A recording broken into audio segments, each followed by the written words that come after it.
Starting with a video. I noticed that he represented the Netherlands on the IFIP General Assembly, that's the International Federation of Computer Societies, until 1977. Perhaps it was my appointment as the British representative in 1977 that encouraged him to cease representing the Netherlands. So at least there's a connection between us there. He's of an age, he's a bit older than me, he's of an age where the war had a great influence on his education and so on. But even during the war, he had a very healthy interest in calculating devices and indeed designed his own electromechanical computer. After the war, he went to the University of Technology in Delft, and as a research assistant there, he designed a relay computer in 1947. It was built in 1952. That was about half of the course in building computers in those days, I guess. But the astonishing thing was that it actually worked until 1964, including unattended overnight operation. And that says an awful lot for relay computers. After his academic spell, he joined the Dutch PTT, where after attending an EDSAC course at Cambridge, which was the route of many of the pioneers in their early days, he began to work on the design of computers of one sort or another, which led eventually to the design of Zebra, which he describes as a very simple automatic binary calculator. After a spell of increasing responsibility at the PTT, he eventually became a full-time professor at the University of Technology in Delft. So with that introduction, may I invite Professor Poel to talk to us about the design and programming of the Zebra computer. Thank you very much.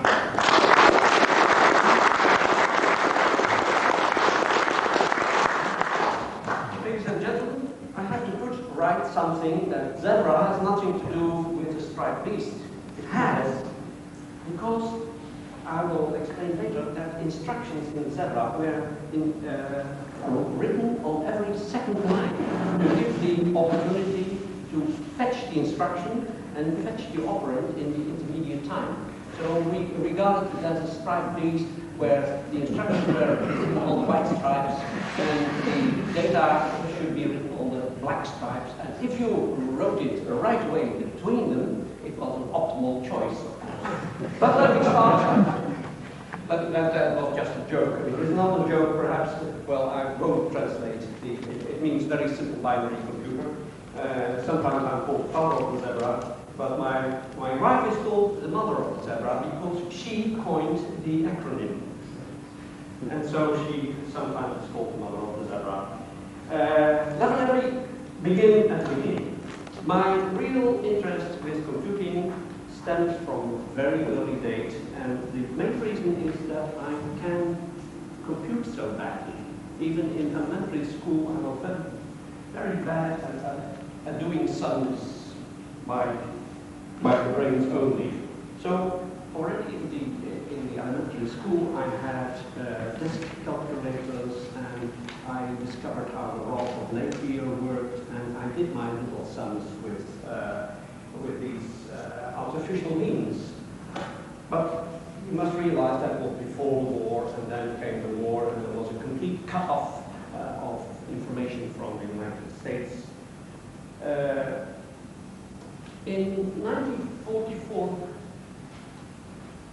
I started, that was during the war, and there was no light and no electricity. I had to do it with candlelight.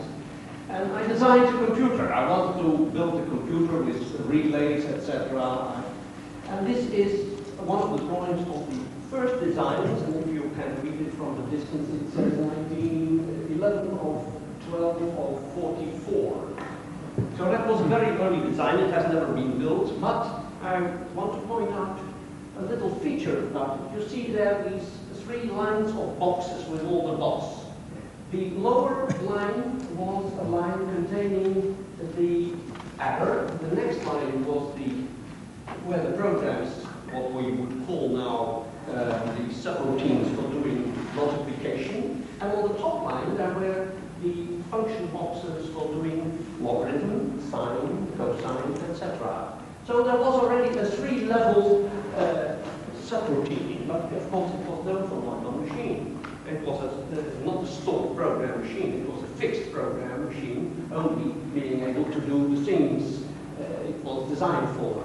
These were the counters, the 3 registers, but it was impractical, and I didn't have the technical knowledge to really build it, and not the money and the realization. So that opportunity came when I took my study in Delft, and there I had an assistantship where I had the opportunity to build this computer. This was called originally Arco, but it doesn't matter.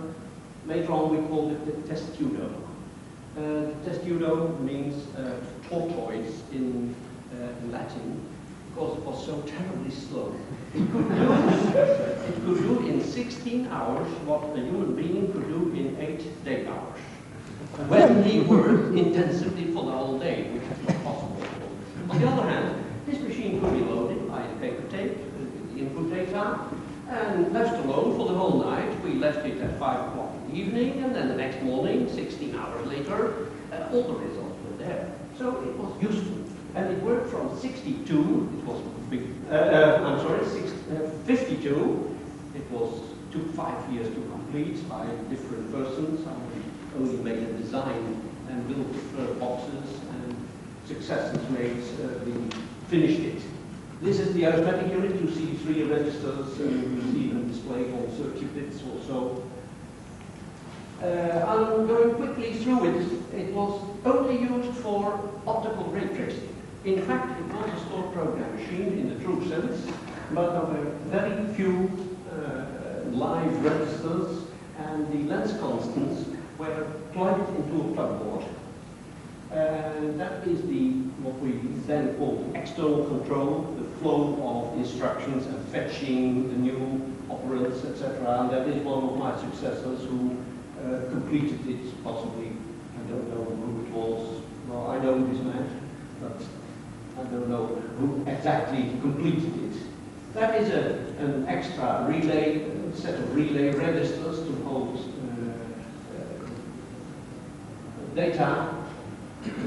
And this is the tape reader. We have a very simple paper tape reader. Everything was done like paper tape, of course.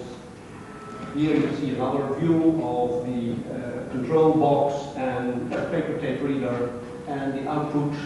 Oh well, that's in the next one. Oh, this was the original internal control, and you also see the power supply, big bottles of mercury rectifiers. An IBM typewriter, but at that time there were no IBM typewriters with control under the key, so we had to fit coils under the key themselves. That was really a pioneering time, and I remember that I had to wind the windings of several relays in a special way myself on the lathe.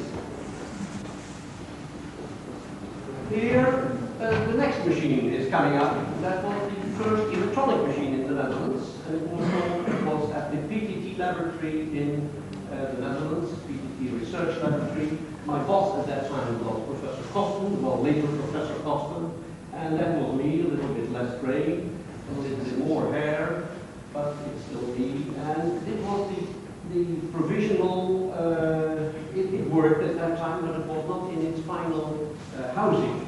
You will see it later in final housing. I shall not tell too much about this machine. It had 3 bays of register. You will see it in full. Yeah, here you can see it almost in full. But later on it was moved to another building. And I go to the next slide. No, you will see it later. We made a drum. We have an experimental drum storage ourselves. We're fixed heads. And let me tell you a few curious stories. We experimented with small drums, which we had nickel plated. And one day we had sent one of these little drums to the plating factory. We got it back, and absolutely no signal came out. And we measured and measured. And then we said, what have you done with that thing? Oh, they said, we have chromium plated it. It looks so much nicer. Another very strange story is this same drum, at the beginning, where we started to test it, had one single head on it, and we wiped it clean by the magnets and external magnets, and then suddenly there was a spike on the oscilloscope, and it showed a pulse. But we didn't put on a pulse at all, and there was a pulse again, another pulse. It has taken us a long time, but one evening it was rather dark, and we had the switch on the light, and then suddenly we saw the reason. There was a little spark springing over from the head to the surface of the drum. Then in the next picture, you can see the belt drive. You can see the belt driven by a motor downstairs, below. And the belt acted as a sort of generator. Well, the remedy was very simple. We had a little contact spring on the side of the drum. You can't see it here, but that solved the problem. And since then, you can also see the amplifiers hanging in elastic bands because it was so microphonic. The signal was very low, and it had to be amplified to a swing of 100 volts in the old tube technique. So it was an amplification factor of 100,000. Well, I entered as a young engineer then, with a lot of knowledge on the theoretical side, but not very practical knowledge. And I had then one of the radio engineers which was working, and I had made a design, and he said, this can never work, you should screen it fully. And I listened very well to him. I mean, these practical men are much more better in building such a sensitive amplifier, and it worked. Let me show you another nice design that was our own design of the head. If you look at this, you see this slit here and the screw up there. By the slit you could press together the whole frame and thereby just skew it a bit, and you could regulate the distance to the drum. You shouldn't put it too close, otherwise you would scrape off the surface. That has happened with Zebra as well. The whole drum, I don't know whether there is anybody here still with the experience of a drum where a little splinter of nickel comes between the other heads. It takes 1 second to come down from 6,000 reps to and then you have to pay, well, at that time it was about 3,500 pounds to get one. Terrible. We never had it in our machine, fortunately. Here you can see it in full glory. 3 bays are the A and the B and the C accumulator, as we call them. The C was the control register, and the A and the B were the double length accumulator. Out of these parts, the drum and a few of these bays, they were finished before the control was finished. And out of these parts, we made the precursor of the Zebra, which we afterwards named Zero. The Zero machine was a machine which had about the same structure as Zebra, but much simpler. Namely, it had functional bit coding. That's the most important characteristic of Zebra, that it had functional bit coding. There are a lot of bits, and every bit controls its own gate, and every combination was possible. Well, the Zero had only 4 bits. It could say, use the next word as data or as the next instruction. That was 1 bit. The next bit was store it or fetch it. That was the direction of the transport. The third bit was clear the accumulator or do not clear the accumulator. The 4th bit was do it plus or minus, invert it. That were the only 4 bits. Zebra had 15 bits, 15 independent bits of operation. and the things you could do with that were really marvelous. I come to that later on. So one bay of control and 2 bays of internal little control and 3 bays of arithmetic. But I don't want to tell too much about these precursors. This ran from 53 to 58, and the uptime was about 50%. We were satisfied by 50%, and the other 50% was repair and tube testing and that sort of thing. So at the time when Zebra came in, we thought we can have the same, both machines in the same room. I hope the next slide will, yes. You see the same room, and that machine could have been standing just in the slit in here. If I go back to the previous slide, you can see the machine standing across the room, and the other one, the next one, was intended to stand just crosswise. And that's why the power cubicle is separated from the main cubicles. But when the machine came in, it was too crummy, too cramped in space, so that we didn't do it. And we decided that we should scrap the old machine. And we did it with a statistical pleasure. We had test the vessel for 5 years with repairs and all that sort of thing. And not a bit had to be made. We had no historical feeling at that time. At this moment, we should have said to give it to a museum or so, but no. We have actually snipped the cables with pliers, and it was gone before the next machine came in. And this is Zebra. This is as it was at the PTT laboratory. There was one at the University of Delft, at the University of Groningen, Utrecht. There was one at the National Nautical Research Laboratory. There were about 10 machines in the Netherlands. Design, at least the logical design was in the Netherlands, because at that time we asked Philips, the main electronic manufacturer in the Netherlands, to make it for us. And they said, no, we have so much obligations to IBM for delivering parts and sub-assemblies that we don't want to meddle in computers. They have missed the chance. Later on, they missed the chance again, another chance when the Mathematical Center, which also built pioneering machines, and they designed the X1, one of the first fully transistorized machines.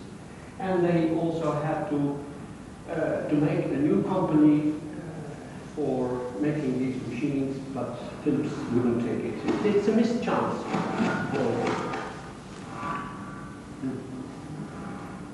Let's look at it. Oh, this is one of the photos taken in the factory. And I know when the photo was taken, I also know that the boxes were empty at this time. You can see it from the top. If you look at the top of the previous, you see the ventilator sitting on top of the boxes to get the air out. But on the next, you see nothing on top. There was nothing in it. It was just a model, and well, that's just a joke. Well, if you have looked inside, and if you have been there when the thing was taken, you know that, and it's just this is a look from the inside of the machine. That was closed right now with I think there were 256 heads, and also there were short delay lines which had a 30-second part of the drum, 2 heads, one reading head, one writing head. So you could write it on here and pick it up a 30-second revolution later and recirculate it in again. So in fact, it acted as a recirculating register. I must give credit to the ACE, and you can see here upstairs in the museum the pilot ACE. We were inspired very much by the delay line, the long delay lines and the short delay lines of the ACE design. And in fact, the long delay lines, you could regard as the normal tracks on the drum, 32 words on the drum, and you had a waiting time. If you wanted to have random access, it took a waiting time to get there. And the short lines, of which there were only the accumulators and 15 registers, no more, for the fast signals. Although the whole design of Zebra was such that the delay, that the two instructions normally were placed, as I told you, on the white lines of the Zebra, and you should try to place the operand on the black line in between. Then there was no loss in time. Actually, the whole machine could get a hit ratio between, let's say, 30 or 40%. There is here now a running program on the demo, which is 100%. It only tests the parity, and that could run optimally through the whole disk and just spiral off all the places. It's a nonsensical program because this machine never makes a parity error. One of the big advantages, and that must be credited to the perfect engineering of standard tugboats and cables, was the switch for switching the heads. There were transistor switches in it, and it was very advanced for that time. Transistor switches which could switch from head to another head in the inter-word gap, and there were only 7 bits, and that was very, very remarkable. Well, for the rest, there were more renovations in it. The backplane wiring was printed. It was printed circuitry. That was also very revolutionary. I do not know any other machine which had printed backplane wiring. You can see it here more clearly. You can see that the backplane wiring is wrapped wiring. There were wrappings here. It was also very modern for its time. And the units themselves were, well, here you can see it more clearly even. There are photos from the factory. That's one of these sub-assemblies. That's one of the plug-in units, possibly a flip-flop or so. It's all very macroscopic at that time. Here you see another view of one of the blades. Another view here, it has already been invented on the top, so this was not a fake, but it was in a very early state of assembly, and I think this machine hasn't really worked yet. The drum. You have seen the drum mounted in boxes, and here you see it empty. It was a covered thing. You couldn't see the drum itself. It was inside a cylinder, and it rotated at 6,000 reps per minute. That is, the revolution time was exactly 10 milliseconds, and that was the so-called clock rate of the machine, the basic clock rate. 32 word times fitted into 10 milliseconds. These 10 milliseconds were also used for the timing of driving, for example, the teleprinter. A teleprinter has high-low start-stop code with 20 milliseconds for every pulse. And the timing was completely done by programming from the machine. In fact, for the whole driving of the teleprinter, there was only one flip-flop, which was set by the highest bit from the accumulator, and you could set it high or low, and when you set it, then you could drive the teleprinter. There was no circuitry, practically no circuitry involved with driving the teleprinter. Also very remarkable was the head design. You see the head itself is somewhere here, there, but there were 2 screws. There was a sleeve which had 2 different kinds of threads, one left-handed and one right-handed thread with a slightly different speed, so that when you gave a full turn of the sleeve, then the difference between the 2 speeds of the screws shifted the head only a very small distance. But it was, you shouldn't turn on it. I mean, once it was properly adjusted, you could never leave it as it was. Then here we have the basic schematic diagram. I have only very few diagrams, not to deal out to everybody, but I have 2 different versions. One is the factory copy, and the other is the original PTT version with elements. This is signed by myself, it was autographed. And the other one is just from the manual, but I have only 10 here and 8 there, and I urge you to take only one of them for those who are really interested. I mean, if you really have contact with Zebra and want to look back. I also have the distribution disc, and I think I've only 7 here. I couldn't take 100 with me, where is the whole bunch of software on it. Let me just explain a few details of the machine. 2 accumulators on the left, in the left upper box, an A accumulator and a B accumulator. They could be coupled for shifting, so they could act as one single big accumulator. They had a coupling of there is the carry trap, which coupled the adding over, the carryover, and there was a shifting coupling. You can see it as the box with the there is no pointer here. As a shift, as the little box with the skew line in it, and that was for shifting them together. At the bottom you see the fast registers, and among the fast registers were also the accumulators themselves. So the accumulators not only had the function as accumulator, but also had an address. You could address them as register 2 and register 3. By this, for example, you could say add register 2 in the A accumulator. Yeah. So, for example, here you see the A accumulator and the B accumulator, and you can only read them as register 2 and register 3. And there was also a constant 0. That was a fake register, it always delivered 0. And there was a fake register 1, which always delivered a 1. There was even a fake register 23, which always delivered the highest bit. That was very useful. On the upper corner here, you see the control register, and that was the only register which was not volatile, rotating on the drum, but was actually in a series of flip-flops. And at the bottom you see the drum with its selection mechanism somehow to select a scene. The most important feature was that there is this cross. You see this connection, that connection, that connection, and that connection. You could read, you could do it in all possible connections. Let's look at it in a simplified way. The A bit in the instruction was controlling whether the drum was used for the control when A was not on, or for the arithmetic unit. And the K bit was saying whether it was used for the arithmetic unit or for the control.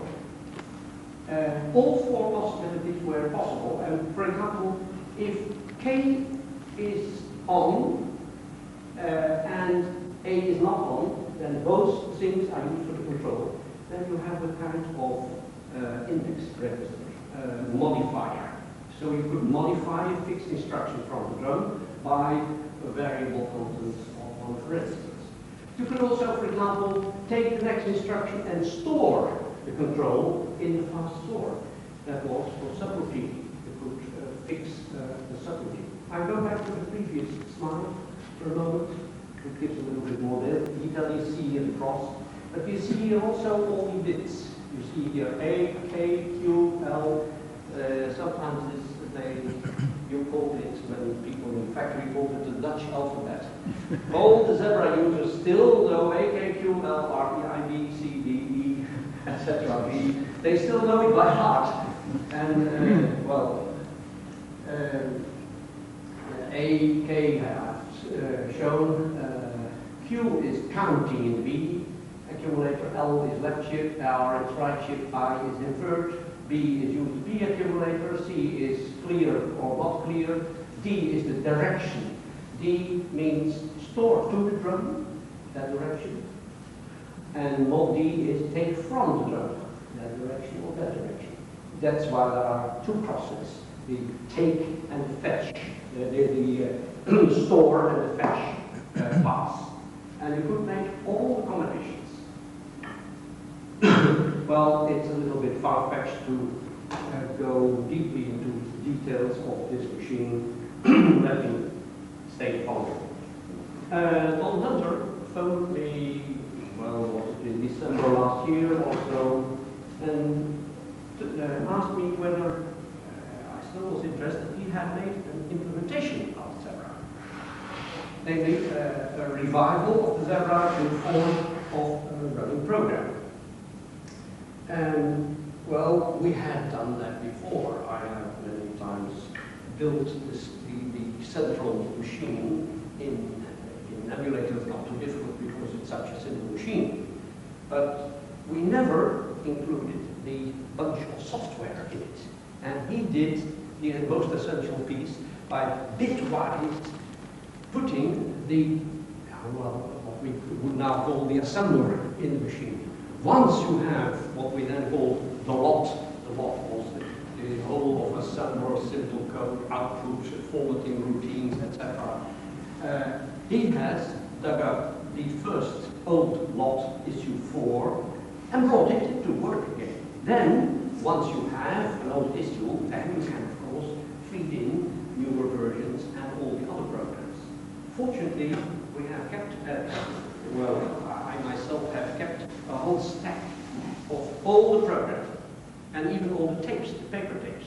But unfortunately, at this present moment, there is no machine anymore in the university or wherever which can read paper tape. Paper tape is unreadable anymore. It's still there. So we had great difficulties in finding an institute which still had an old-fashioned teletype with paper tape reader which could read in the tapes. And we did it, the first conversions, we did at a museum, a private museum in the Netherlands, a very small town, of a man who, for very low prices, buys, he had a PDP 1144, he had a PDP 1110, and on the PDP 1110 he had a paper tape reader, which could convert it to a floppy disk, 8 inch. Then from the floppy disk he could convert these on the 1144 to Mac tape. And then on the third machine, he could convert the Mac tape into the ordinary floppies, which we use nowadays, and transfer it to the hard disk. These first conversions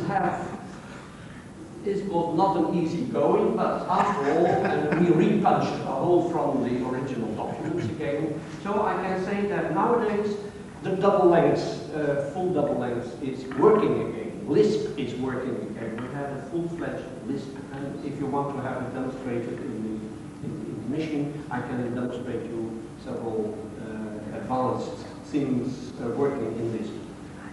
Algol 60 has not yet been fully converted. We had a double length lot for the calculation in 16 decimals to 1.5 lengths, we called it. We used 2 words. One word was used for the head of the mantissa, the other word was used for the tail plus the exponent. We had to divide between the exponent and the tail of the mantissa. That one works partially, there must still be an error in it, and you have to find it. But as far as the emulator is now concerned, the machine is perfect. I must say that since Don Hunter has made it, never has been found an error in the central machinery. There have been drills and all sort of bells and whistles built to it, but that was all on the outside. But the internal machine has never shown up an error, and that's quite a remarkable feat, I must say. About programming, a little bit, because I do not want to get over time.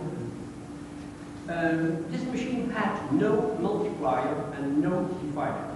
It could only add, shift, single step by single step.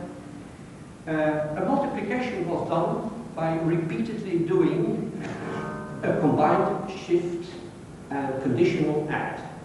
Because multiplication is just see if you have to add it or not. Multiplying digit can only be a 0 or 1, and then shift the result and do the following step.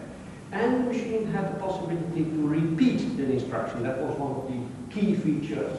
You could use the drum address as a counter when you said, when you switch off the drum, this W, when the W bit is off, then it doesn't listen to the drum, it doesn't wait for the drum. So it has to take its next instruction purely from the registers. And if you say, repeat an instruction from 5, well, the drum address is increased by 2, or 2. You remember, always on the white stripes. Then you don't see it that it increases the 1 until it overflows into the other address. You see the short address is in the middle here, and the long address, the drum address is on the right. And when this overflows into the short address, and when you say repeat an instruction in 4, then at the end, when it overflows, it comes into 5. So with only 2 instructions, you could repeat an instruction so many times. And hence the instruction was only, the multiplication was only 3 instructions long. And could exactly be done in one single revolution, optimum in timing. The division is a little bit more difficult, because division, you have to subtract to see if it goes, and if it doesn't go, then you have to add it again. So it takes, in fact, 2 strokes per bit. But it is also bitwise programmed, also by such a small repetition. In fact, you only write down 2 instructions. We used to call this underwater programming. That is, setting up a number of instructions in short registers and then executing them. Sometimes you could set up filling, let's say, 10 short registers by prepare instructions, and then executing them. They were modifying and tumbling over them, and sometimes more than 100 instructions were executed for only 6 instructions set up actually. That we call underwater programming. This underwater programming was very difficult to trace. We had to build an interpretive tracer. If you want to see it, for those who are really interested, there is an interpretive tracer where you can trace through these underwater programs. One of the toppers of the absolute champion of trickology, we always call it trickology, is the square root. A normal square root in most machines is done by an iterative process, Newton refs, and if this rings a bell to you. It requires a lot of multiplication. You need an initial approximation. You need to divide the interval into appropriate portions, and then you have to do several strokes of the Newton refs algorithm. One of our trichologists, namely named von Leyen, it doesn't matter his names, but he was a master in devising very clever things. He devised a method to do the square root bit by bit microprograms. In fact, the instruction code was not quite fit for it. So at all the times, the results you have to divide namely by the partial divisor and add something to it, but it always was just a little bit out of order, and then you have to add very strange constants. He divides it, and it's the word in a separate vector. I mean, it's quite complicated, but it works. And it is, of course, an order of magnitude faster than the Newton refs method. So he even succeeded in getting the microprogrammed square root in it. What else is there to mention? Yes, I should give credit to another programmer who has worked with me for 27 years. He came with me in the laboratory in 51. He then was already a fully graduated mathematician, but a year before he took his doctor's degree, he was blind from his 4th year onward. He was then at that moment 30 years old, and he became deaf by the same kind of ailment, meningitis, etc. And he became fully deaf and fully blind. He has worked with me for 27 years, and he made practically all the bigger programs, the lots, the simple code floating point, the double length floating point, Lisp, IPL5, Algon, together with others. Later on, he worked for other machines for the X8, he wrote Lisp. He wrote Lisp for the PDP-8. He wrote Lisp for the PDP-9. He wrote great pieces of Algon 68 implementation. He worked on theoretical aspects on lambda calculus and commutators in the later years. He is now 82 years old. He is still a very strong and very amiable man, and he's a remarkable man. He has done all in his head and on braille paper. We could talk to him over a telephone line, over a teletype connection, and a little braille box where he could receive the braille. It's one of the most remarkable men I've ever seen, and he has to be credited by most of the programming work behind Zebra. Well, I see that is about time I'm allowed, so thank you very much.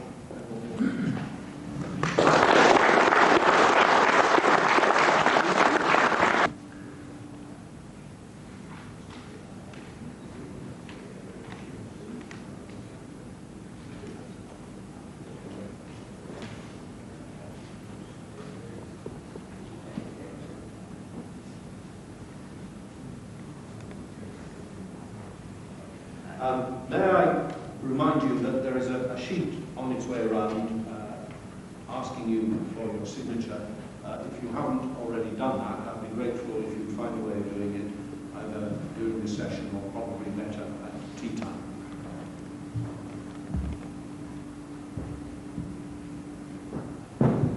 Well, ladies and gentlemen, I feel particularly honoured to be back in second after the design of Zebra. I feel that this is due less to the depth of my knowledge than to the fact that I was the first one to volunteer to say a few words. And Don Hunter, who was getting fairly desperate by then, and so there I was, second. Yes, as you gather, I really am an enthusiast for Zebra. It taught me a lot. It is such a simple machine, or it was such a simple machine. Perhaps it is. It still lives in our memory anyway, and the emulator. And I think it helped me with computers forevermore. I'm still very much involved in computers. I can't find myself playing. Now, I went to STC as a non-mathematician. I found myself immediately in a very mathematical environment. I went on a programming course, and some bearded gentleman, like Mr. James Ford Smith, Dr. Tom Goodwin, lectured to me, and I was told about the first couple of lectures, I think, that first of all, that the computer would fall between -1 and +1. So I wasn't a mathematician. Floating point didn't mean anything to me then. And I had a very interesting, but to me totally obscure, explanation of how a very bright student had reduced the number of instructions required for what we now call the boot from 3 to 2. That was my introduction. But fortunately, I did recover from that and learned to love Zebra. And as you gather, I was involved in one of the earliest attempts to get the Zebra, or by then the second generation one, which they tended to call Stantec rather than the Zebra Mark II, into the commercial field. We got it into Hornsey Borough Council by a great stroke of luck. It was, in fact, very fertile soil, because the treasurer, E.C. Lay, whose picture you can see on there if you're interested. I take together one of my 2 photographs that I have. He was an enthusiast for electronics and computers, and he was even a member of the British Computer Society. Oh, nice. Now, I've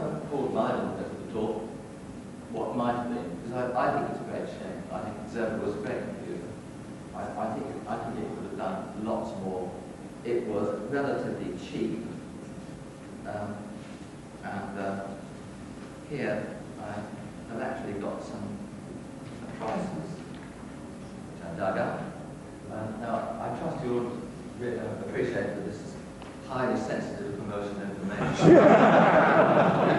Should be disclosed outside of the room. So as you say, you know, it costs 25 to 30,000, that sort of price. So it was actually within the ability of a single council like 40 to buy. So, whereas the other machines, like Leo 2, which was around at that much, cost an awful lot more. And the only way council could have it was by banding together. And a number of councils in South London, around Greenwich and Woolwich, they banded together and bought a Leo. And so Hornsey regarded themselves as very much in competition with the consortium with other councils. We kept our spies kept report back. We thought we didn't do too badly because at least we had one source of decisions and not 5 or 6.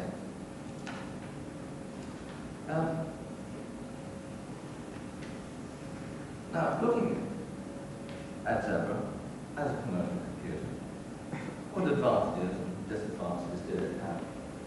Now, one thing is, because of the method that Dr. Poel has explained, it had a fairly high storage for its day, and it didn't do too badly on speed. Its programming, now looking at it, now that we know all about microprogramming, or at least some people do know about microprogramming, it is very close in concept to microprogram computers, since you can make up your own instructions. It made the programming a bit difficult, especially in the normal input code. So simple code was available for one-off jobs. It wasn't really very suitable for us at all.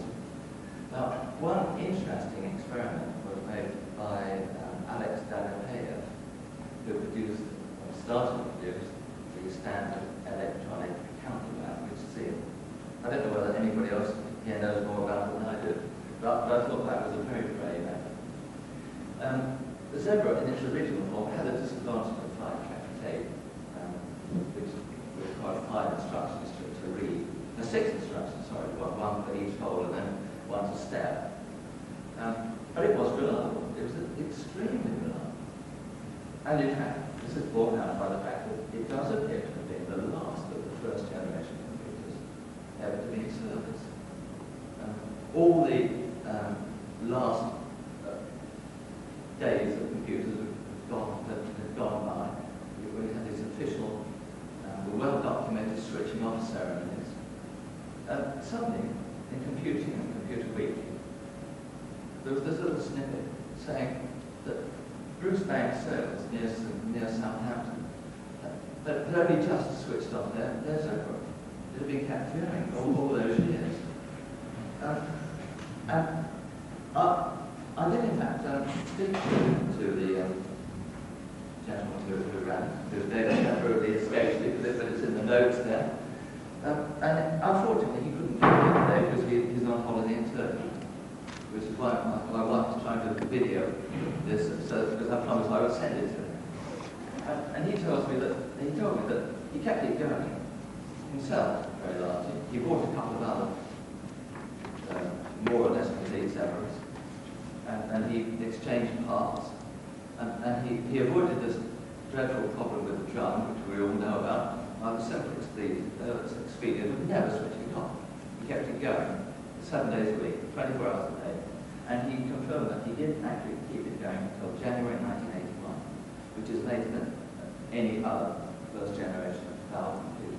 So that was quite a feather in the cap, to say. Now, when we come to the transistor diagram, here we did get some advantages because we had 7-track tape and a single read instruction, so we could read a 6-bit ISO code, which is the same code as for entries, in one instruction. It had a rather more convenient console to use with the cold cathode displays replacing the CRT. The other thing, the other great thing that we did at Poel, we decided right from the beginning that in order to run a commercial program, we had to have most of the drum available. And so we wrote, or to be more accurate, ECA, or Treasurer wrote, an input program, so that we could write our programs in normal code, put them into the machine in normal input. We were using the normal input program. Then we punched out the binary. From then on, the whole drum was cleared, except for the two tracks, one of which held the short input program, and the other one which held the EC delay binary input program. He volunteered to write it, and he first came out with one taking 35 instructions. Derek Eacock, who was his principal assistant, working with me on it, said, "Sorry, Mr. Lake, it's very clever. We'd like you to get it down." It came out to 34, and then he came out to 33. "Sorry, it isn't good enough. It's got to go to 32. And he went away for a long, long time. He eventually came out with a program which was 32 words, and so it read 200 characters a second, and stored it in the appropriate place on the drum. So that was how we ran from that on.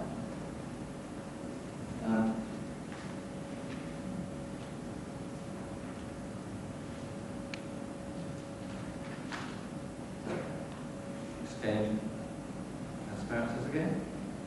So, as I said, we had that fertile soil.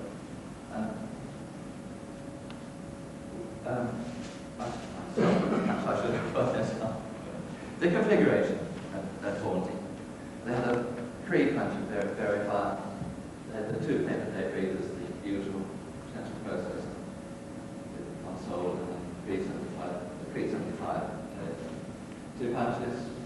And they had the pre-1000 serial matrix printer, which is a lovely gadget. I've got some samples of it printed here. One of the pictures of it. And this was driven hydraulically. So there were pipes with oil. You used to have to spray oil all over the place. But by and large, it worked. I'm told that the reason why it worked, I didn't find this out at the time, but Creed built valve logic to drive it. But STC decided that it would be quite wrong to introduce valve equipment into their transistorized environment. So STC designed and built a transistor, solid state driver for it. Now, I was told afterwards by some Cree people that I met years afterwards that it was actually the only Cree 1000 which worked properly due to STC's electronics. It was a pity the two couldn't cooperate with me better. They also had, and the other thing was that ITT in its wisdom, in quotes, never did have a very high regard for ITT. It wasn't just that they sang in pleasant life in any way. In their wisdom, they told Cree, there's nothing in this serial matrix printing technology, so watch it. So the first serial matrix in the world was abandoned. They also had this rather clever paper text store. This was to give a measure of quick access to the records. The program actually punched a record number on the tape. The tapes are spliced together so they're quite big. There is a picture of the paper text store there. And so they were actually able to get to a particular record and print it out on a 375 telegram, which was quite interesting. Now, come back to this one. The system that we designed. We started with payroll. Everybody started with payroll in those days. It was quite a good one. And we were helped by the large size of the Zebra drum. So we could get a large program on there. And we were also able to get the timesheet information on it. This overcame the problem of sorting. So we punched with minimum characters. We worked on the basis that we didn't use item separators like I did on punch cards, which is very wasteful. If a field was there, we punched a code in front, like A, F, or whatever, and then the information. So typically tapes were quite short for each employee. That went on to parcel drum, and how was it all sorted by the machine? This was then run against a paper tape input master file, and the new paper tape master file was out with the timesheets printed on the printer. It didn't go too badly. On the first night of payroll, it was unfortunate that the one big fault, the tabs were mechanical ones on the 1000, the tabs kept breaking up. So a few of the employees got slightly amended pay slips. Some of them amended in my fair hand. But basically it worked very well. That was after the problem. I refer to these as Newport's legacy and the Hornsey Hole. Unfortunately, that machine was built at a time when Newport was dissipating because it was being closed down, and SDC was transferring that division to Southgate and Enfield. It was full of wiring errors. We didn't know, of course. We just knew we had problems with it. And various engineers said, what you need is a really good one. So dig a hole down to the water table, put a big copper plate in, that was solved. And so the council were brought in. They took up the flagstones in the courtyard, town hall. They dug down, and they went down. They disappeared from view. They went further down. Hornsey staff would come out during lunch hour, eating their sandwiches and say, have you found water yet, Joe? Or others would say, have you reached Australia yet? We never did find water there, but they finally buried the thing and said, well, that's what I have to do. It didn't help them. But then, a shining knight came charging in. I don't suppose it's here today, but I'd love to meet him again. His name was Vince Fisher. He was an engineer from what was the message division at Stantec. Does anybody know him? He's flying an aeroplane in Saudi Arabia. Is it not? Well, all I can say is he wasn't safe. He was not a very diplomatic engineer, but he was very good. And he died into this machine, and the worse his language, the more the faults he was finding. And when he finished with it, the machine worked extremely well, worked very, very, very well. Now, we went on trying to sell machines to other people, mainly councils, but also by involvement in the bus industry. I realised that it would be quite a useful extension to punch up conductors' timesheets, check their takings, allocate takings to the routes that they were on, and so on. And I actually made an attempt to sell it to people, and we were negotiating with the Hanson Dorset customer, who had a more intelligent traffic manager than most of us companies did, which is why I approached him first. And also, we were talking to councils, and in fact, you see, I've got a note there, Black Monday, the 24th of June, 63. Only a fortnight before that, I was up in Lancashire talking to Preston and Blackburn, I think it was. Earlier we were down in Poel, Luton. We were trying to sell this system, which we got Hornsey routing for us. And there was every chance that we would be able to make a success of this. But ITT, who had already done their best to stop Zebra, because they were scared of data processing, they were already holding it back. And on the 24th of June, that was when the ITT people effectively sacked us. And that was the end of the road. They did allow this SPAR project to go on for a while. I don't know, again, there may be people who know more about the SPAR project than I do, but basically that was using Zebra as the processor. And the paper tapes were produced, which also went on a Lansing Dagenham forklift truck. small warehouse and getting the right goods off the shelf and so on. I don't know if anybody knows more about it than I do. Then that went on for a while, but basically that was the end of it. So I think that's all I've got to say, so thank you, ladies and gentlemen. Well, ladies and gentlemen, I was coming down on the train and I was thinking about hindsight, and I thought that hindsight was a very remarkable sort of faculty. It's very remarkable because hindsight gets sharper the older you get. Nearly everything I'm going to say this afternoon has been filtered through hindsight. And so if David Sparrow is present, Ryan Muir, Tom Goodwin, I know is present, Tom Corliss, I think is not present, who I mentioned here today, I hope they'll forgive me hindsight. A few months ago, I went for a job interview at the Grove Laboratory. I was 61, and when you're 61, they have a problem with you because they can't ask you where your career is going or where you see yourself in 10 years' time. Involved in computers, and I didn't have to think terribly hard about that because it was in the spring of 1959, and the machine was the Stantec Zebra.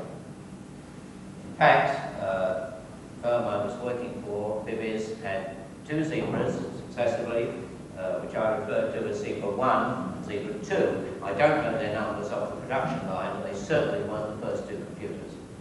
There were well over 30 Zebras produced, I believe, and these were probably in the second dozen. I lived and breathed the Zebra for 3 years.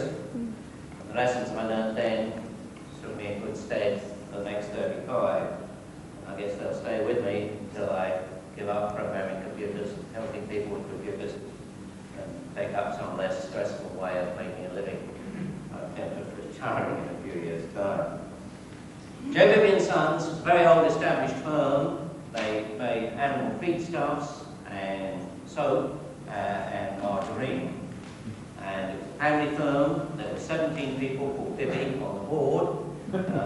And there was one other person called Mr. Maurice, who was the company secretary. Bibbies lived very close to each other on the Wirral in Cheshire, and they had a wall around their group of houses because they all had daughters, and they were very worried about people marrying them and taking the firm over.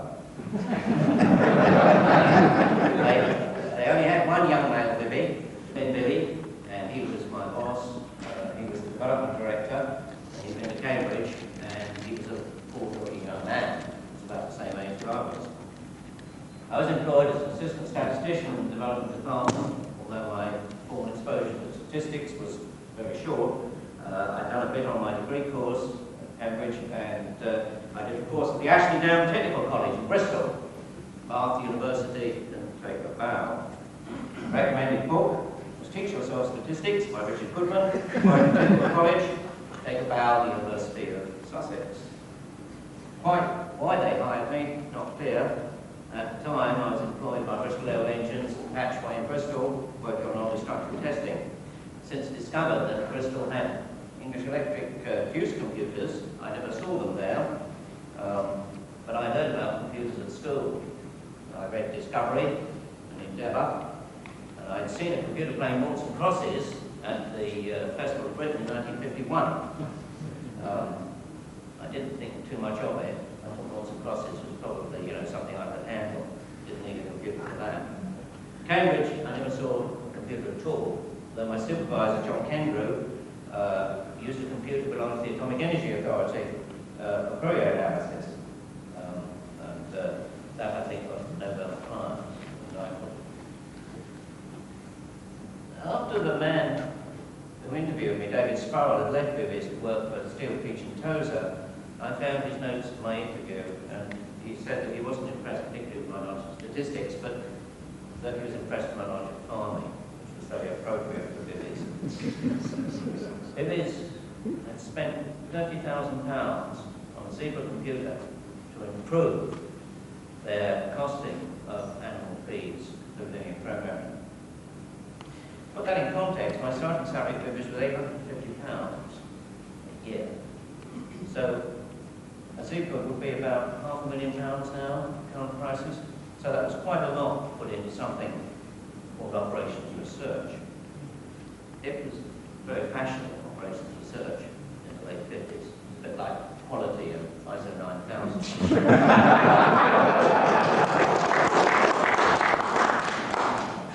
I didn't know I had a laugh there. The high priest of operations research was Stantec Zebra, later associated with the Allende government in Chile. People talk about feedback, evolutionary operation. Required book was Churchman, Ackoff, and Arnold. Introduction to Operations Research, American, hardcover, beautiful. And there was a British paperback published in conformity with the authorised war economy standards by Michael K. Brownlee. Justification, an iterative technique, calculate least cost mixture of number of components, each with different prices, each component containing different proportions of subcomponents, subject to constraints. In the period before the Zebra was purchased, Andrew Muir, the company statistician, carried out a long series of feasibility studies simulating the LP algorithm to run on the Zebra. 2 comptometer operators were used. Comptometers have now died, but comp girls entered data and used touch typing effectively to do arithmetic. Very fast, they were electric, they were virtually silent, and the comp girls got scripts, which were just like computer programs. And they worked day in and day out. They knew nothing of mathematics, and the professional comptometer operator has disappeared with the comps. Andrew Muir wrote the LP program for the Zebra in normal code. That normal code is base code for the Zebra. Very complicated. It used the simplex method. For those who care, product form the inverse. Basis for all this was a research report by Dancy. The LP algorithm was routinely used to calculate least cost mixes for 100 or so different products. And this ranged from layers of pellets, for chickens, to lay eggs, and we would do something called elephant nuts for fed to elephants to fit for the circus. Each case took several minutes to solve. And being iterative, it wasn't possible really to tell how long it was going to take. It depended where you started from. The better the approximation you started with, then the quicker it finished. Solutions got passed on to the nutritionist. The nutritionist looked at them and said, yes, this will go, or it won't. He was a veterinary surgeon. The problem here was that the whole purpose of the operation was to de-skill the formulation of the animal feeds. And that meant you wouldn't need the nutritionist anymore. The nutritionist used to object to quite a lot of the formula. The nutritionist post had considerable power and salary within Bibbies. However closely you set the specifications, it turned out that the mixes were always not quite the right colour, or the right texture, the right feel. There was something that was impalpable that you couldn't express in numbers, and so they were rejected and another formula was used. By the time I arrived, I decided not to use the LP as a production process, and Andrew Muir left. Nonetheless, the Zebra ran overnight on the LP program on the 8th floor of the office building, 100 yards from the head office, directly connected to the factory, very noisy place, dusty, smelly. Working practices had not changed for 50 years. That's not to say that Bibbies was a backward-looking company, it wasn't. It had a non-contributory pension scheme. And very long service company, as you can imagine, for that. Worked with Bibbies in Liverpool, had something of the stability of a job in the civil service. The depression of the 1930s was well in people's memory. The LP program wasn't without its problems. Use of fixed point arithmetic on 32-bit numbers caused over or underflow. This was a real problem. What used to happen was that you fed in a tape to rescale a matrix by 100, either up or down. You could actually tell what was happening by listening to the whistle. And an operator was skilled enough, he could rescale the matrix and get it going again. I asked them about floating point. I read about this. I then learned something about the restricted speed of the machine. Although you had 312 microseconds for basic operation, you used floating point, which was totally programmed. You were into 20, 40 milliseconds for operation, depending on what it was. That meant that the LP algorithm would actually take about a month to do a day's work. That wasn't a good idea. The other main application was forecasting of sales of various animal feedstuffs. Seasonal fluctuations in price for raw materials, and things would happen, governments would intervene, and sales would go up and down as government-controlled prices moved. There was an exponential smoothing program written based on the algorithm due to R.G. Brown, the R.D. Little consulting organisation in the States. Andrew Muir wrote an article about that in the Computer Journal. I think that the version used when I was at Bibbies was a joint production by Andrew Muir and David Sparrow, and again, that was written in normal code for speed. Each run, the program and data were read in on 5-channel paper tape.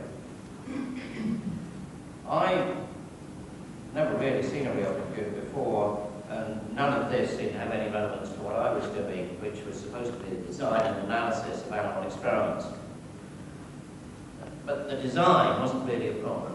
The animal experiments were constrained by the animal houses and the genetic makeup of the animals that we used, and the designs were standard. The only thing about it was the analysis. You were worried about displaying small differences in milk yield and in egg production and in number of days to bacon and stuff like that. The analysis we used, analysis of variance due to R.A. Fisher, and this was designed to pick up small differences. It was a quite complicated thing to do on a desk calculator, and that's what I had to do. The algorithm was not self-checking, so you had to do most things twice. And my first few months of Bibbies were a nightmare of hand calculation. I worked in a room with 4 engineers, and they were driven mad by the noise of the Moldiva that I pounded for something like 4 to 6 hours a day. Several occasions I divided inadvertently by 0. This had the interesting effect of causing the machine to go into an endless loop, making great noise. The only way to get it out of the loop was to pull the plug out of the wall. This jammed the machine. You then sent the service engineer who took all the little cogs apart and then reassembled them up again and told you never to do it again. Meanwhile, upstairs, the computer sat calculating least cost feeds which were never used. The only relief from this labour was a fortnightly visit to the experimental farm on Wirral. I managed to make last most of the day. You could scratch the backs of the pigs, and talk knowledgeably about dairy cow nutrition. The animal physiologists drink coffee, read the Farmers Weekly, and the farm and stock breeder kept in touch with where we were. The purpose of these visits was to enable staff to consult me on new experimental designs. I carried with me the standard books by Cochrane and Cox and Federer, left them around. They were terribly impressed, but they never consulted me very much. What actually happened was, what happens to all statisticians, large amounts of unstructured data were dumped on me, and I was asked to prove some unlikely hypothesis. Back in Liverpool, I discussed with a company statistician. I said, could I not please use the computer for the analysis of variance? He was discouraging. I still hadn't cleared a long backlog. And Andrew Muir allowed this to build up while he was writing the Simpex algorithm. And David Sparrow wasn't terribly interested in that either, because he was interested in forecasting sales. It's only a 1 to 2% saving in raw material prices through using the LP algorithm, but that was the difference between making a profit and making a loss. And you wouldn't get that sort of saving from saving young Judd from pounding away at his electronic or electromechanical calculator. Taking a rest from the adding and dividing, I went up to the 8th floor, and I talked to the 3rd member of the computing section, Tom Corliss. He was quite a character because Tom had been a labourer in the heavy gang. The heavy gang in the British factory were the guys who lifted things, carried things about. They were all very strong, usually triangular shaped, round-chested, medium-sized guys. He always wore black boots with steel toe cap protectors, even when programming. Part of Bibbies' social engineering stance was to give intelligence tests to everybody. And if they were any good, they tried to give them a job that suited their intelligence. And they flushed Tom out from the heavy gang because they discovered that he had a higher intelligence quotient than one director who could be persuaded to take the credit. Tom, out of school at 14 as soon as possible. He'd gone in the Navy, and he'd avoided hostilities by taking every course that the Navy offered. He discovered that he could keep doing courses and then he didn't have to go to sea. His hobby was higher mathematics. He's the only man I ever met who integrated functions for the fun of it. He sounded and looked like a burglar. I asked Tom if the computer could add and square. That's where my knowledge was at that stage. He said he could. I said, could he teach me how to program? And he wasn't overjoyed with the idea of teaching some raw university graduate. And meanwhile, what was happening was that the nutritionists and the commodity buyers were going to put out of work on the OP program, getting very tough. And the Zebra 1 always had a bad record for reliability since it overheated one night. And what had happened was that they said, A, it's not reliable, B, it doesn't do what we want. But we paid for it, so we want another one. And they went to STC and they got another one, more reliable one. What were they going to do with it? And suddenly a computer consultant arrived, somebody called R.H. Williams, a salesman for UNIVAC in the United States, and he had a look around at great cost. He was probably getting more a month than I was a year. And what he did was devise a new strategy for least cost animal feeds. He took every recipe that had ever been written by the nutritionist and used, and he had them punched up on paper tape. That paper tape reel was then run through the Zebra with current prices, and the least cost one, or least cost 10 actually, were extracted and printed out. The nutritionist looked at them and said, yes, there's an old friend, we'll run that. We'll have that. And that's what they did. Now the nutritionist couldn't object to those formulations, because after all, he picked them in the past. There's no way he could object to them. But there was a problem, because as commodities changed and prices changed, new formulae were added, were being found all the time, and were being added onto this reel of paper tape.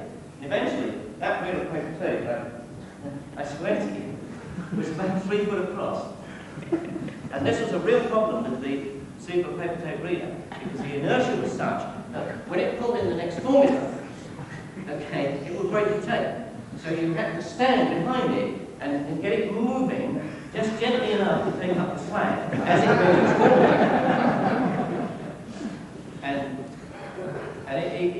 that was so ridiculous that after a while, even the directors could see that this wasn't the going thing, and they terminated R.H. Williams' contract.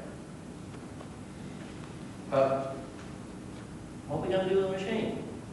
But they thought, well, get old Judd to write his program. So I did. I went down to STC and had a programming course. Jimmy Orton-Smith, Tom Goodwin were there. At the end of the first week, I had a painful interview with the chief instructor. He probably doesn't remember it.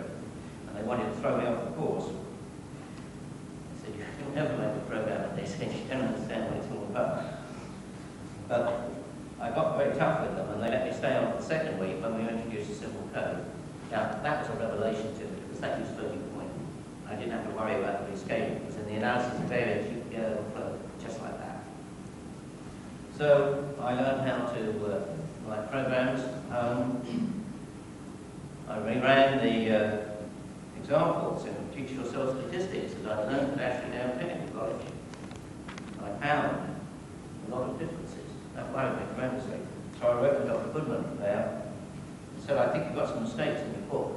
And I listed about 15 of them, all arithmetic. He wrote back and said, that book's a disaster. I'll tell you the story, because I think it's probably the first time it's been told. He said, it's a disaster, he said. The final proofs, one copy. No Xeroxes in those days, no processes. The final proofs, one copy, were given to Dr. Wishart of Rothamsted to check. And he took them with him to a conference in Acapulco. Good place. Took them down on the beach to read them, decided to go for a swim, went out to sea and never came back. I don't know what happened. Dr. Wishart. They never found the proofs. The Teach Yourself people were so keen to get the book out that they put it out uncorrected. Never went to the second edition. It's a very rare book. You can see one, pick one up.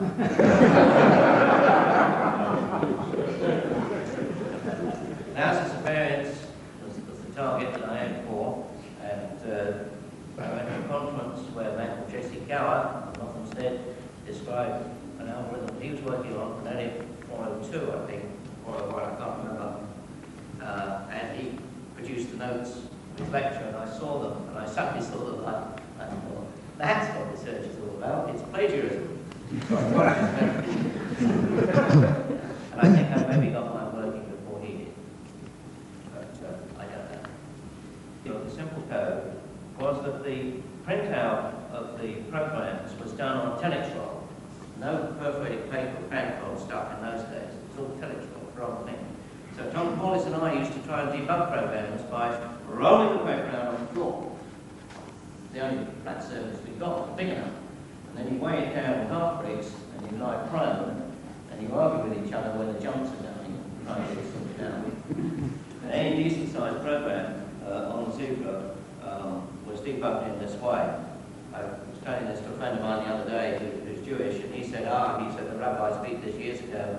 They have a thing like a couple of rolling pins, he said, they can roll it up and down, which is a bit Jewish.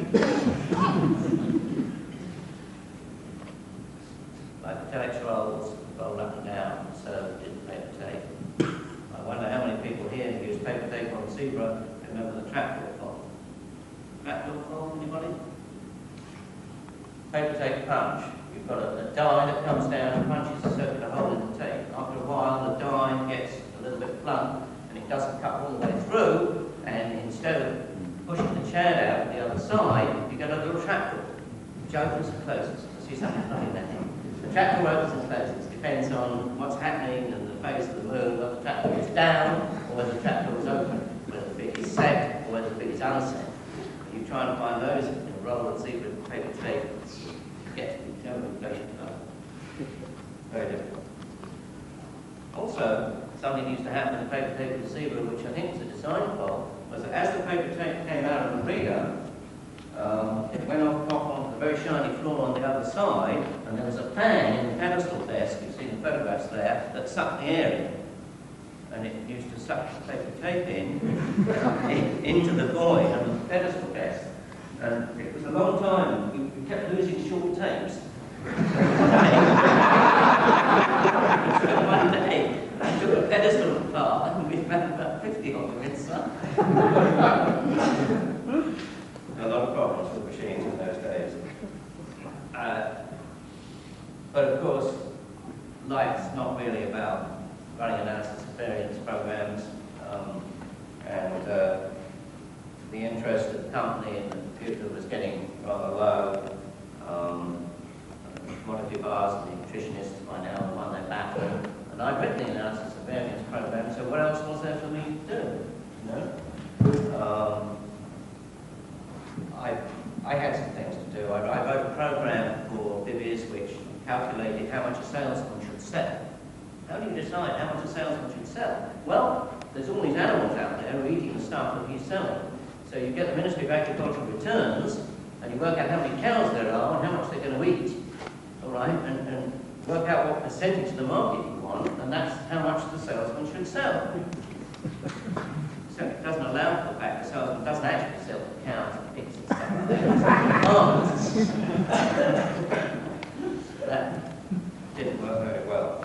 But then I hadn't decided to do it that way, somebody else had, so that's okay.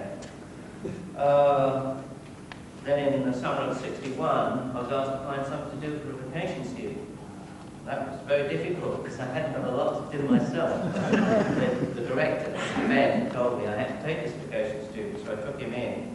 Discovered he wasn't actually a vacation student at all. He got his degree, he got a star in Part 3 at Cambridge, maths. It's a bit worrying. People who've been to Cambridge know that a star in Part 3 maths at Cambridge means you're probably one of the best mathematicians of your generation. You might be the best one. Anyway, this guy came in. I tried talking to him, didn't get very far, and I was due to go on a fortnight's holiday, so I said, hey, look, can you approximate this function for me? I had this function student's T that I wanted to do. Can you approximate this for me? It's probably Chebyshev or something like that, I said, you know, bluffing.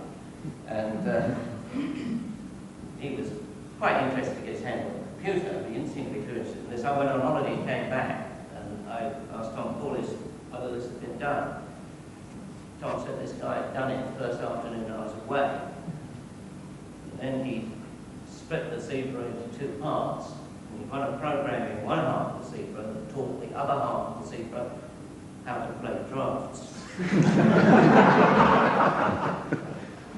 All this in less than a fortnight. I was a bit worried about this, but I kept quiet because I thought this guy's probably very clever. So there it is. John Horton Conway, the professor of Cambridge, the originator of the game of life, cut his first teeth on a zebra. Not many people know. I had to do something. So I decided that I get interested in high-level languages. So I went to this ALGOL meeting that was held in London. They were producing an ALGOL interpreter, part of I can't remember which, for Zebra. I went along and listened. I thought, maybe this is where the future is. Simple code is difficult enough. Normal code is very difficult. Commercial applications, the sort of people who get programmers there can't cope probably with either. But I discovered something about languages, algorithmic languages, and the people who design them and the people who implement them. I asked the first question, and they wouldn't answer it, they wouldn't even discuss it. I asked how you wrote one character and read one character. They said, oh, no, it's not like that. So I went away and I did some more research and I discovered something called COBOL. I think it was COBOL 59. I don't think it had a number to it then. Called an intrinsic. One of the great languages never completed in design or in implementation. Because the chief engineer found out what I was doing and suggested that I find another career. I found something else to do. But I could now call myself a compiler writer because I knew what dynamic and arrays were. I was sorry to say goodbye to Zebra 2, because I had actually got it to read and write one character in intrinsic. And I can wake up at night and repeat my regimental number without any trouble at all. And I can also say the Dutch alphabet, A, K, Q, L, R, I, B, C, D, even though I never wrote normal code in anger. What happened to Vivis afterwards? Well, years afterwards I tried to recruit Tom Corliss to come and work for me at Trent Polytechnic in Nottingham. And I rang him up and he reminded me about the non-contributory pension scheme, which he'd now put in 30 years and nobody knew he was going to leave that. And I said to him, I said, well, what happened? And he said, well, I translated your ANOVA program, he said. Code modulation. 20 years later on, Charles Keogh and George Hockham published a landmark paper on optical fibers. As Graham mentioned, I started there in 1951 after a couple of years at the Maths Lab. In STL in those days, we clocked on and off. Some of us were paid in cash on a Wednesday for work done in the previous week, and there were no job numbers. The stores contained an amazing collection of both electrical and mechanical stuff. Yet someone went once a week to Lyle Street with a bag of cash to buy obscure items. Once he brought me a collection of 4.70 resistors for an ingenious spray called shift register. But as the one was putting it together, I had to say, stop, Charlie, it should have been minus 4.70. That's the trouble with development. So many ingenious ideas don't actually work. In the workshops, they were able to make waveguides for the radio people and valves too, things like tristrons. One day I had to shift a nut on a magnetic drum, and I went in to borrow a large spanner, but they wouldn't let it go. So I had to return at lunchtime, pretending it was for my motorbike, and that was all right. There was some collaboration with other ITT companies, particularly BTM in Antwerp and SEL in Stuttgart. I spent 6 weeks at BTM on a prototype electronic exchange, and several months in New York and New Jersey, and also a year at STL's sister lab, LCT, in Paris. The Zebra came in 1960, a year or two after STL moved to Harvard. I'm now going to describe a couple of projects that have relevance to the fact it was a precursor machine to something else. The first Standard Fundamental Electronic Processor 1. And I'm grateful to Bob Newton, who's here today, for providing information about it. The second project was STRAD, which is a store-forward message switching system. In 1954, STL was asked by STC to make a computer that could be installed at Woolwich. And Joe Rice, Peter Harold, and I were given only 4 months to complete its logical design. We chose a magnetic drum for its main store, and we gave it an old code exactly like the NSAT 1, except we threw in 1 or 2 extras like clearing more than one store location at once. And we adopted microprogramming for its control from NSAT 2. Something like 35 of the 64 microorders were initially provided. There were 6 internal registers using pairs of heads on the drum, but none was available to the user, and there was no index register. It was a 2-address machine with memory capacity for up to 2048 instructions, but only 512 bits instructions were ever provided because they wanted not to have to develop a more elaborate drum. The clear plastic molded cover for the drum was in great demand for some other dish. It ran at 3,000 RPM. There were only 16 words on the track, and only 32 tracks, but without any spares. These were selected by junction transistors, as later was used for Zebra. There was always at least one faulty track, and this lesson was well learned when they chose to make Zebra with some spare tracks for the main storage. The circuit design and construction were done in STC Newport by an enthusiastic team led by Fred Philby. But when it was finished in early '56, it ran to over 10 bays, 8 foot by 2 foot by 2 foot, and probably more than 1,000 pounds. But they had units soldered in position, so subsequently when they built Zebra, they went plug-in units. I was sorry never to see it going, because when you took the covers off, you could see the neon lights on the rows and columns of the microphone, which would be interesting. But as an example of the flexibility provided by our microprogram, they added a hardware denied operation when they found that the program multiply took up to 17 seconds. Could it really have been that slow? It ran until 1959 at Woolwich, and it was mainly doing filter calculations, and they formed a useful warming-up exercise. The other STC development was STRAD. In the late 50s, STC built a store-and-forward message switching system using a decent-sized drum, 10-inch diameter and 10 inches long. The whole thing was done in hardwired logic, and it filled a large room at Gatwick Airport. I remember paying a visit there to investigate electrical noise problems and thinking that one might replace a printed circuit card in the wrong bay because of wandering into the wrong avenue of bays. Now, we're turning to telephone traffic, which goes on a bit to simultaneous equations. When you make a phone call and hear a number unattainable tone, you're puzzled and perhaps think that you dialed the wrong number. But of course the culprit is internal congestion in the exchange. And the exchange is between you and the call subscriber. It can't be got rid of without making the things a lot bigger. What's the chance of losing a call like this? Well, it's supposed to be about 1% in each exchange, and it varies strongly with the traffic.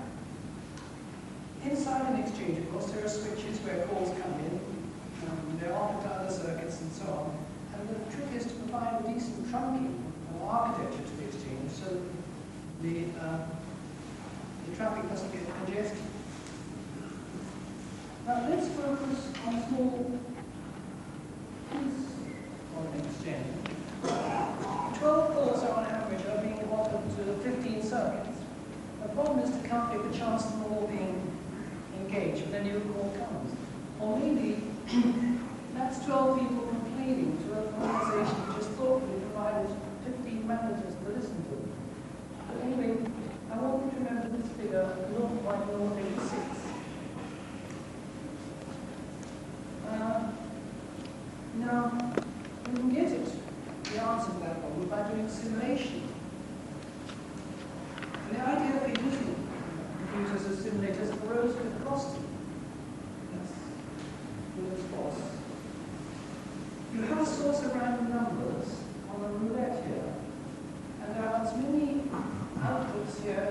circuits. If the roulette stops on one of these outlets, you release a call if there's one present. Over here, there are as many outlets as there are numbers of calls you want to make. So if it stops there, you attempt to make a call if you can do. Costin gave a talk on fictitious traffic machines at a conference in the Matsland in June 1949. In Sweden and then in Ericsson, there was some pioneering work by Neobius and Wallstrom. Now, I would like to show a film, but there's such a lot goes on here. I think you better know in advance what you're going to see. At the top are 15 circuits, where one represents a free circuit. And eventually they'll settle down to an average of 3, I suppose, if there are 3 free circuits there. In the field over here, you'll see binary counting going on, showing the number of attempted calls. In this field, you'll see a digit counting from the right to the left until it gets underneath a free circuit up here when it seizes it as it makes it occupy it. And right at the end of the film, there are counts of blocked calls here. I got a bit desperate when filming this because I had to change a reel in the middle of everything. Shifting one frame for every event. Eventually, you get 5 block calls.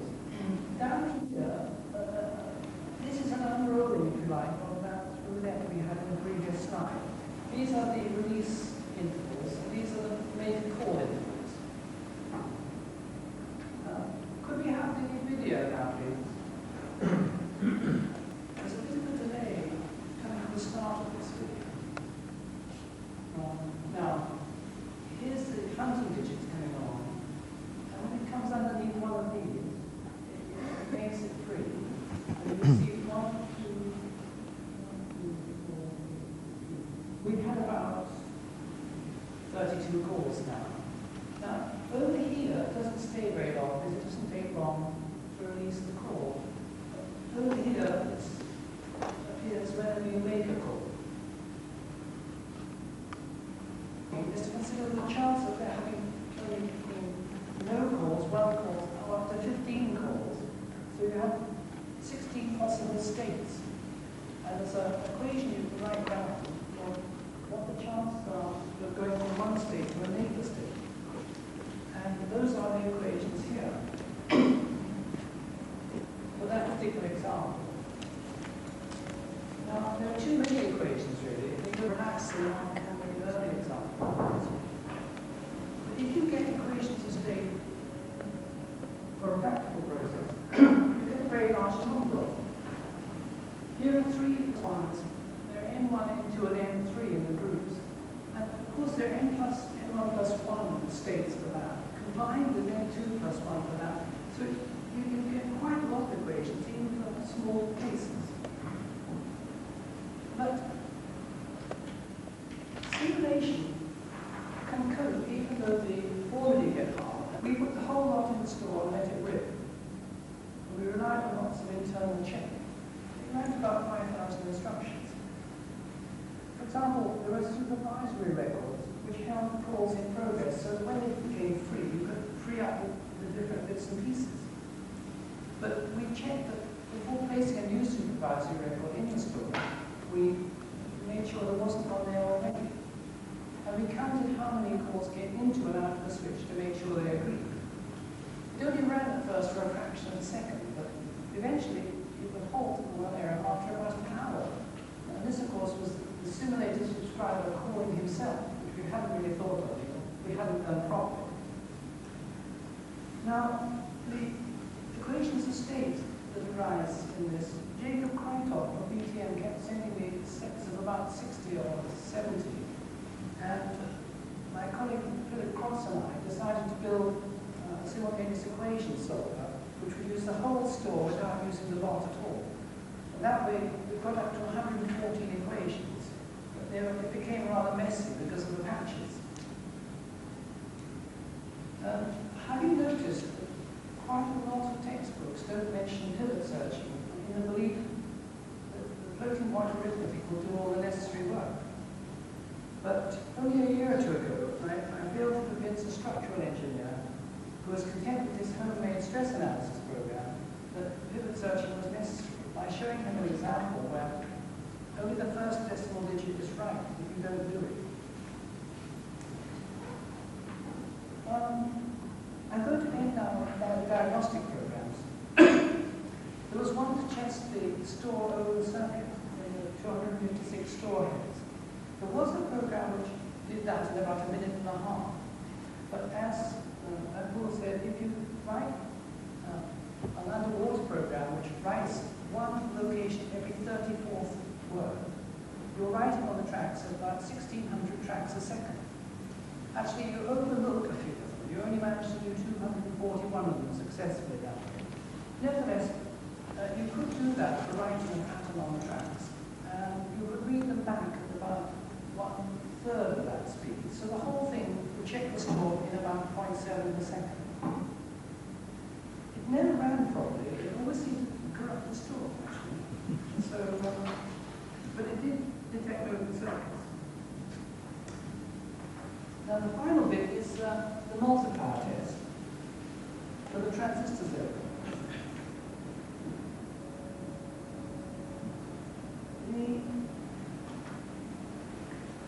You've got to imagine there are 16 of these, one for each pair of bits, and somehow the sign bit was looked after, but I don't quite know how. The bottom part shows you the instructions to set it going. But this isn't the only set you could have used. This actually was a straight multiplication, but you could equally well have made it a cumulative multiplication. So 2 bits coming from the multiplier here, 2 bits further in from the multiplication, followed PED of 2 noughts, and 2 bits come backwards from the more significant part of the product. Some kind of convolution is going on, but the designer isn't here. Anyway, for each of the 64 possibilities of the 6 bits, I collected up 4 bits X here, and I stored them as a signature of the brick. I thought of about 68 faults that could be done, and I left a run going all night to get the various signatures of the faults produced, interference causing the problems. But it wasn't until Vince Fisher came to look at the problem and installed a motor alternator set that it was all got to work. After 10 months or so, without being able to run, I wrote a memo to STC. It's come to my attention that spots of rust are forming on the 3 running rollers and the Elliott readers on the STL machine. Normally I should write to Elliott's for advice on how to prevent this rust from forming, but I feel it is correct to address the question to you in the first instance. Anyhow, STC has more customer experience in this situation than Elliott's. And someone has written on it, can you advise Don? At the bottom, I've got the memo back, it just said, would tape coated with emery dust help? I think that's all I have to say, really, except I'd like to thank the CCS and Graham Morris and George Davis for the help they put in organising this conference.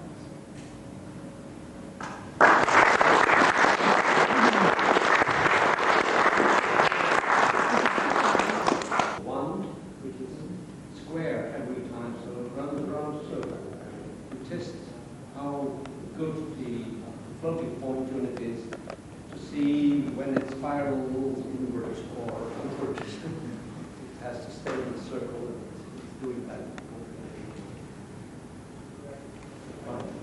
Are you still looking to take paper text 3D? Are you still looking for facilities for reading paper text? No, I think I'm told for me, but there is a small tel printer coupled to PC which can do the direct input. And I have preferred to take the using machines in 3 stages.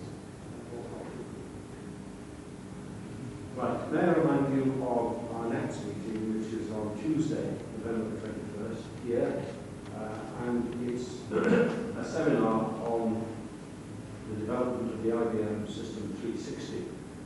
There's a positive array of speakers, some 7 of them. It will run from 11 to 5. And you'll be very warm welcome to that. may I conclude by offering our new thanks to our speakers for the care they've taken in preparing their material, for the interest that they have created in us, and their willingness to join in the discussion. I'm sure if you novel